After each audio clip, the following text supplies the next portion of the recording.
Une nuit de Cléopâtre. Théophile Gautier, lu par Fabienne Prost.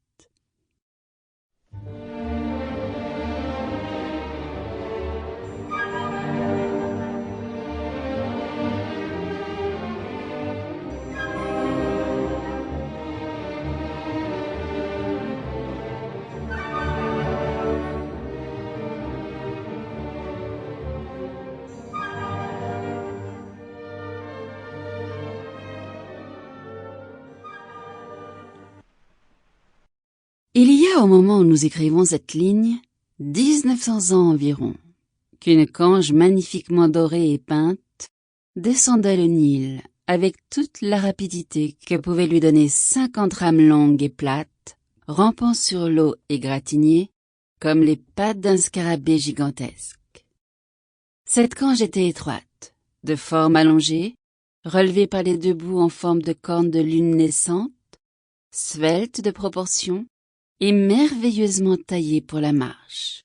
Une tête de bélier surmontée d'une boule d'or armait la pointe de la proue et montrait que l'embarcation appartenait à une personne de race royale.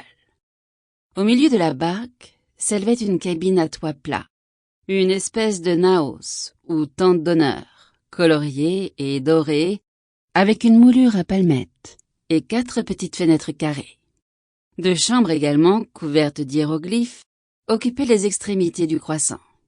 L'une d'elles, plus vaste que l'autre, avait un étage juxtaposé de moindre hauteur, comme les châteaux gaillards de ces bizarres galères du XVIe siècle, dessinées par Della Bella.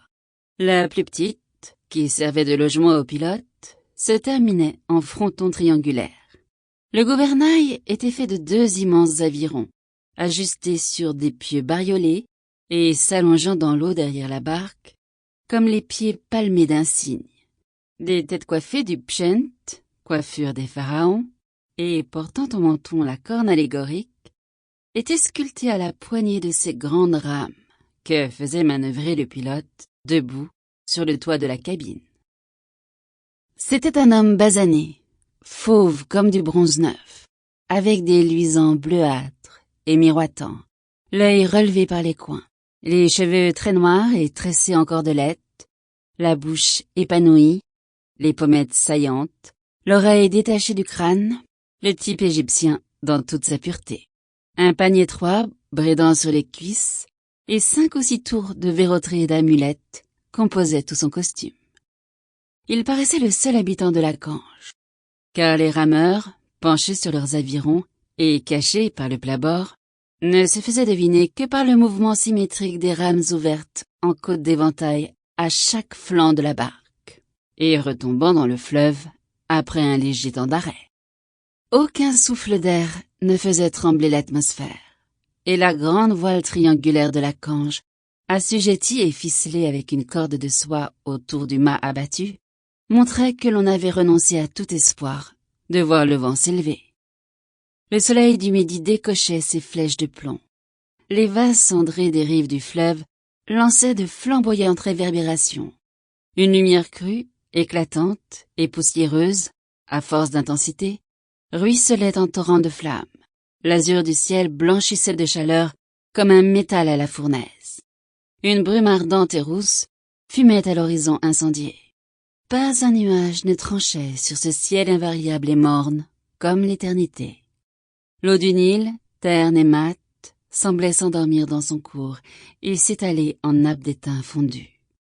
Nulle haleine ne ridait sa surface et n'inclinait sur leurs tiges les calices de lotus, aussi roides que s'ils eussent été sculptés.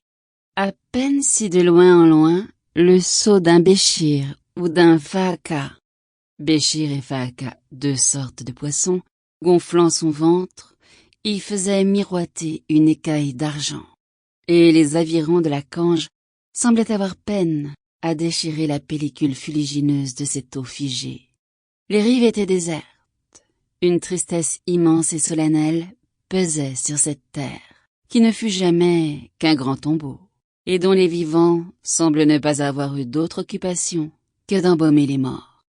Tristesse aride, sèche comme la pierre ponce, sans mélancolie, sans rêverie, n'ayant point de nuages gris, de perles.